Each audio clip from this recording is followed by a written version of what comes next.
kuulate veebiraadiot lihtsalt ja keerutamata. Eestlased, parandage lõpuks meelt. Tänaseks me teame, et Ukraina sõda oli üks korruptsioonimülgas, millest oleks pidanud suure kaarega eemale hoidma ning uskuma tõerääkijaid, mitte munadega loopima ning siis tunnistama, et kurat, neil oli taas õigus. Kas eestlastel tõmmatakse ka 4. kord nahk üle kõrvade ja millal hakatakse lõpuks kuulama õigeid inimesi? Kogu Ukraina sõda on suitsukate. Olulistest asjadest ikka ei räägita meile.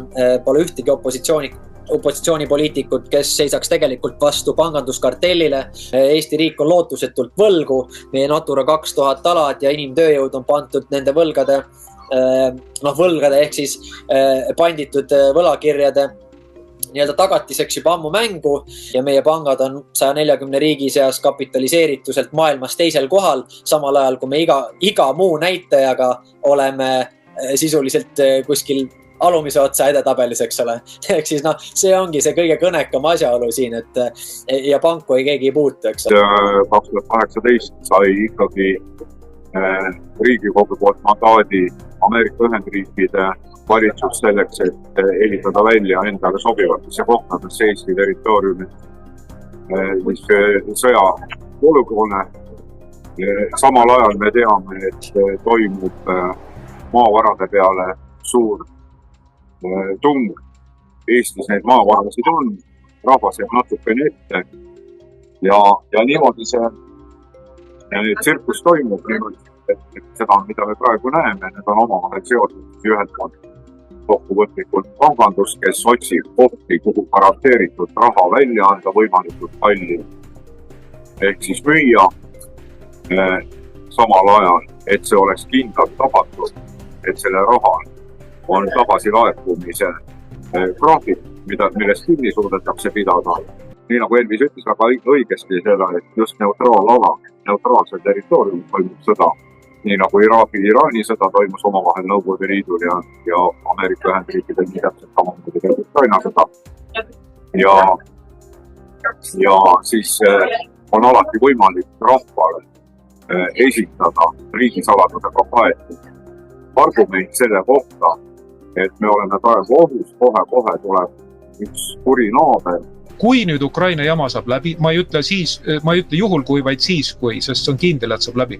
Kui see saab läbi, siis tuletage meelde. Et kui me ei saa aru, mida meile ette söödetakse, kui me seda läbi ei näe, siis me oleme järgmine Ukraina, sest ukrainlased ütlesid ise ka, et kuulge, et siin läheb jamaks teil Eestis, sest et need asjad, mis toimusid neil seal enne selle asja eskaleerumist, toimuvad täna Eestis. Ja ma ütlesin, et NATO on seal sees, siis mind tembeldati mingiks putinistiks ja muude sõnadega.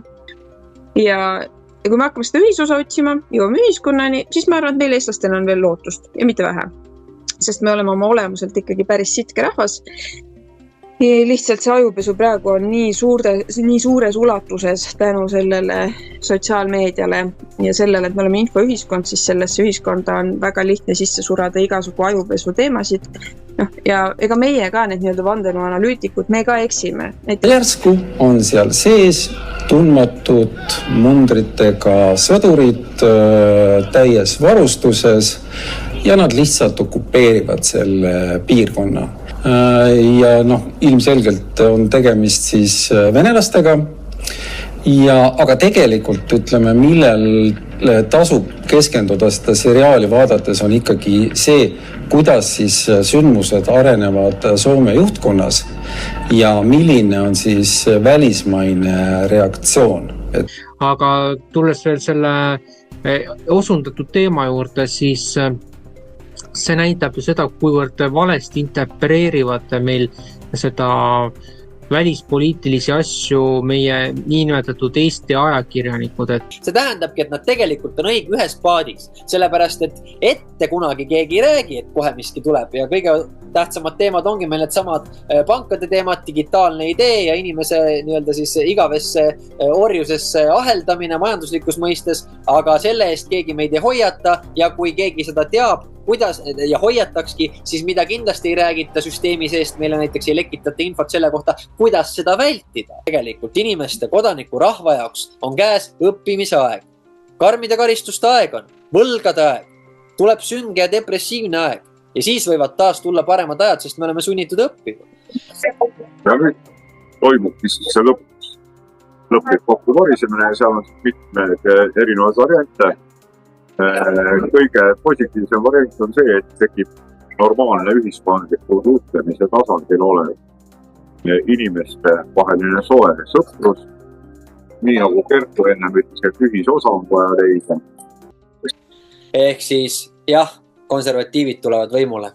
See digiidee jamps kõik, mis veel tuleb ja kodanikupalk kõik, mis tuleb, see kõik tuleb.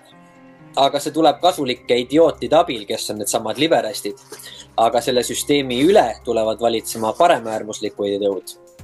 Pankurid, ultrakonservatiivid, hoidke oma silmad kõrvad lahti just enne kõike konservatiivsete jõudude osas. Aeg on oma tiim puhtaks lüüa ja kõik pooltõdede rääkijad välja kutsuda.